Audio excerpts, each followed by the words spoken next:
a contested frontline sector in eastern Ukraine. 14-20 hours on a recent winter afternoon. A massive snowstorm approaching from the north, bringing near-zero visibility and extreme cold. A Russian motorized rifle brigade, 2,900 combat soldiers, supported by 67 armored and soft-skinned vehicles, prepared to launch an assault during deteriorating weather conditions. Russian planners believed the snowstorm would provide concealment from Ukrainian drone surveillance and create confusion among defenders. The weather was assessed as tactical advantage. 48 hours later, the brigade would be destroyed. 2,234 soldiers killed, wounded, or missing. All 67 vehicles destroyed or abandoned. 340 soldiers frozen to death after becoming separated from their units. 127 prisoners taken. The snowstorm that was supposed to protect them became a white death trap. This happened days ago. Bodies are still being recovered from snowdrifts.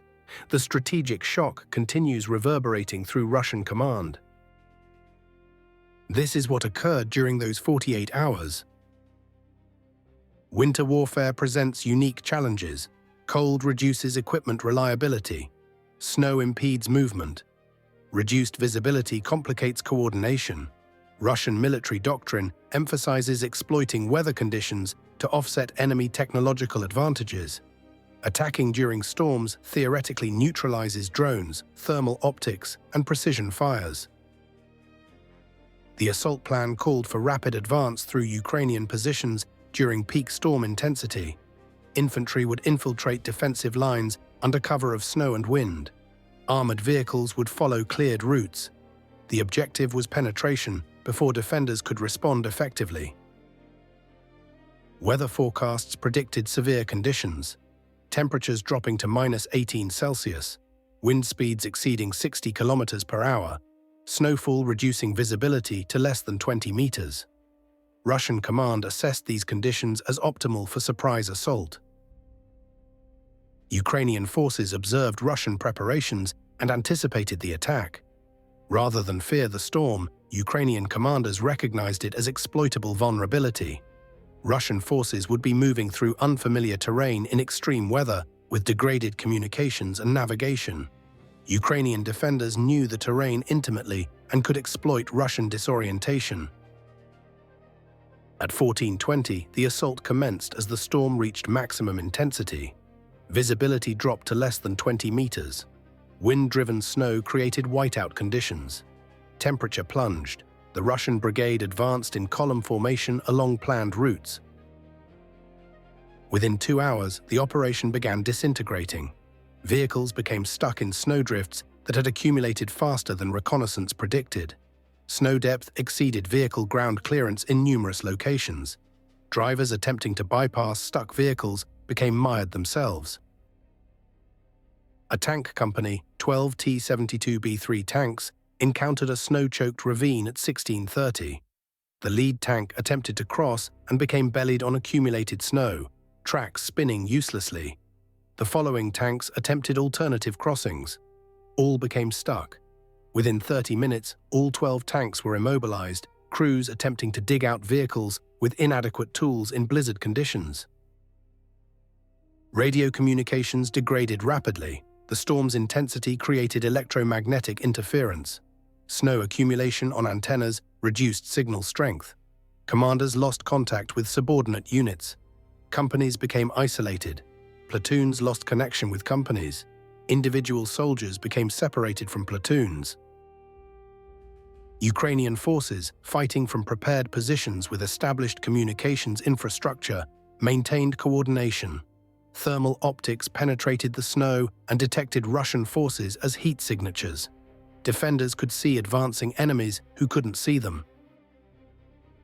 At 1700 hours, a Russian mechanized company, approximately 120 soldiers in infantry fighting vehicles, advanced toward Ukrainian positions. The vehicles were navigating by GPS through whiteout conditions. They drove directly into a prepared ambush position. Ukrainian anti-tank teams using thermal sights engaged the column at close range.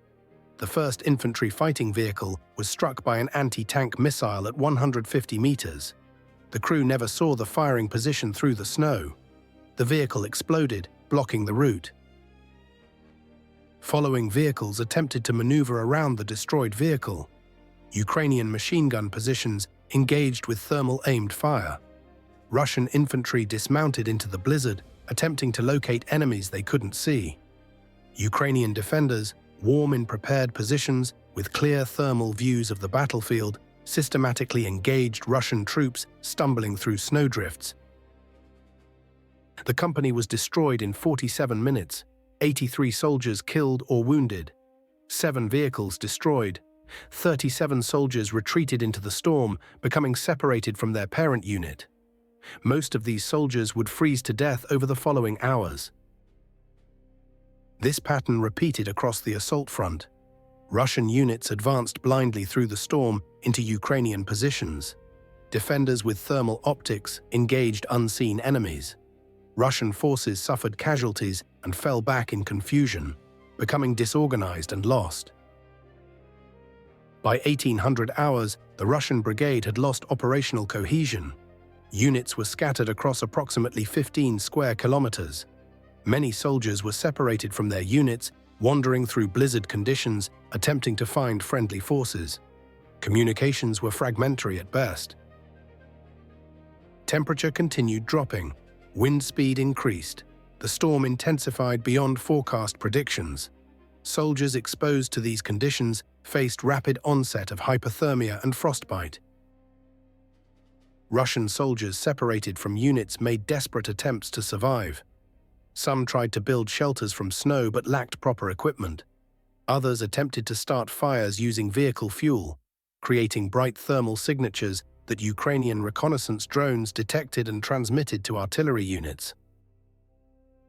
At 1930, Ukrainian artillery commenced firing on thermal signatures identified as Russian positions. The fires that Russian soldiers lit for warmth became targeting beacons. Artillery rounds detonated among Russian positions, killing soldiers who had survived combat but couldn't survive the cold. Night fell, temperatures dropped further. Russian soldiers faced choices between freezing in darkness or lighting fires that attracted artillery. Many chose fire, prioritizing immediate warmth over longer-term survival. Ukrainian artillery systematically engaged each new thermal signature. A Russian platoon, approximately 30 soldiers, became completely lost at 2100 hours. They had been separated from their company for 3 hours. GPS navigation failed due to equipment damage. Landmarks were invisible through snow and darkness. The platoon wandered in circles across frozen farmland. By midnight, half the platoon was incapacitated by hypothermia. Soldiers were collapsing from exhaustion and cold. The platoon sergeant attempted to establish radio contact, but received no response. He made the decision to surrender rather than watch his soldiers freeze to death. At 01:15, the platoon lit flares and transmitted surrender on emergency frequencies. Ukrainian forces detected the signals and dispatched a recovery team. 27 Russian soldiers were collected, treated for hypothermia and frostbite, and evacuated to prisoner facilities. 3 had already died from exposure. This scenario repeated throughout the night. Small groups of Russian soldiers, separated and lost, chose surrender over freezing. Ukrainian forces collected 127 prisoners during the first night, many requiring immediate medical treatment for cold injuries. Dawn of the second day revealed catastrophic losses. Approximately 800 Russian soldiers had died during the night from combination of combat wounds, hypothermia, and artillery fires. Hundreds more suffered severe frostbite and hypothermia, requiring immediate evacuation. Russian command attempted to organize recovery operations. Helicopter evacuation was attempted, but conditions remained too severe for safe flight operations. Ground recovery faced the same navigation and weather challenges that had destroyed the assault force. Throughout the second day, Ukrainian forces conducted limited offensive operations to clear isolated Russian positions. Small unit actions eliminated pockets of resistance. Artillery engaged any Russian forces attempting to consolidate or evacuate. By the evening of Day 2, organized Russian resistance had ceased. Surviving elements of the brigade were scattered, demoralized, and combat ineffective. Many soldiers had abandoned vehicles and equipment, seeking only to survive and return to Russian lines. The storm began subsiding on the morning of Day 3. As visibility improved, the scale of disaster became apparent. 67 Russian vehicles were scattered across the battlefield, many buried in snowdrifts. Bodies lay frozen in the positions where soldiers had died. Equipment was abandoned everywhere. Ukrainian forces secured the battlefield and began recovery operations. Russian prisoners were processed. Bodies were collected for identification and eventual repatriation. Abandoned vehicles were assessed for intelligence value or salvage potential. The final casualty count was devastating: 2,234 Russian soldiers killed, wounded, or missing from the brigade's original strength of 2,900. 723 confirmed dead, including 340 who froze to death after becoming separated from units. 1,511 wounded, many with severe cold injuries requiring amputation. 127 taken prisoner. Equipment losses were total: all 67 vehicles destroyed, damaged beyond repair, or abandoned. The equipment value exceeded $534 million. More significantly, the vehicles couldn't be recovered due to weather conditions and Ukrainian control of the battlefield. The tactical lessons were damning. Weather conditions that degrade visibility don't equalize combat capability when defenders possess thermal optics. Russian forces navigated by GPS through terrain they didn't know in conditions that prevented visual landmark navigation.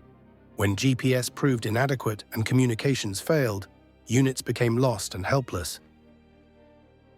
The assumption that storms would neutralize Ukrainian technological advantages proved catastrophically wrong. Thermal imaging penetrates snow and darkness. Prepared defensive positions provide protection from cold. Established communications infrastructure maintains coordination. Ukrainian defenders retained all technological advantages, while Russian attackers added weather-induced vulnerabilities to their existing disadvantages. Russian cold weather equipment proved inadequate. Standard uniforms provided insufficient insulation for soldiers expected to fight in blizzard conditions for extended periods. Heating equipment was insufficient. Shelter-building tools were lacking. Soldiers died from preventable cold injuries. The psychological impact was severe. Survivors reported feeling abandoned in the storm, unable to see enemies who were killing them, unable to navigate terrain, unable to communicate with command. Many soldiers who surrendered stated they chose captivity over freezing to death in the snow. Russian families demanded accountability. Why were soldiers sent into blizzard conditions with inadequate equipment? Why were units not withdrawn when conditions exceeded capabilities? Why couldn't evacuation be organized for soldiers dying from exposure? Russian military analysts published harsh criticism. One prominent channel wrote, "We sent a brigade into a blizzard believing weather would help us. Instead, it killed us. Our soldiers froze to death while enemies with thermal optics and warm positions systematically destroyed us. This is criminal incompetence in planning and execution." The strategic implications extended beyond direct losses. The brigade was designated for offensive operations in this sector. Its destruction forced postponement of planned assaults. Russian forces lost initiative and momentum. Ukrainian forces demonstrated ability to exploit weather as effectively as Russians attempted to do. Ukrainian doctrine showed sophisticated understanding of how technology interacts with environmental conditions. Thermal optics function regardless of snow and darkness. Prepared positions provide weather protection. Established infrastructure maintains communications. These advantages multiplied in severe weather rather than being neutralized. The battlefield remained snow-covered days after the engagement. Spring thaw will eventually reveal additional bodies currently buried in drifts. Vehicle recovery won't be possible until ground conditions improve. The site will remain marked by Russian losses for months. The numbers define the catastrophe. 2,234 casualties, 340 frozen to death, 127 prisoners, all 67 vehicles lost, $534 million in destroyed equipment, 48 hours from assault commencement to brigade destruction. This is winter warfare, where weather becomes weapon, where cold kills as effectively as bullets, where assumptions about environmental advantages prove fatally wrong. The storm has passed, the battlefield is silent beneath snow, bodies lie frozen where soldiers died, and Russian forces learn that weather is neutral, it favors whoever is better prepared to exploit it. Welcome to warfare where nature kills armies, where cold is a weapon, where 48 hours in a blizzard destroys what months of training built.